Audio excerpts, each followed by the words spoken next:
Dimanche 17 octobre, Bart De Wever a dévoilé un projet de 52 pages destiné à servir de base à une réforme de l'État.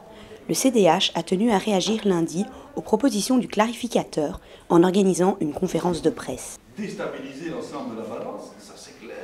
C'est une note qui incarne un accord de M. De Wever avec lui-même et qui est totalement unilatérale et qui en fait la note de la préformation qui était équilibrée a enlevé les points francophones et a ajouté des points de la NVA. Ce qui est inacceptable, c'est qu'il a repris les thèmes qu'on avait toujours évoqués, mais en y rajoutant uniquement les thèses flamandes, que ce soit sur les allocations familiales, en matière d'emploi, en matière de soins de santé, en matière de loi de financement, en matière de Bruxelles, ce qui concerne Bruxelles-Alvilvoorde, chaque fois avec des éléments flamands supplémentaires, ce qui déséquilibre totalement évidemment la note. Et même si Bart De Wever a échoué dans sa mission, pour le CDH, il est encore possible d'arriver à un accord équilibré. Je pense que maintenant, le roi avait donné une mission de 10 jours à Bart De Wever, elle est terminée et elle a échoué.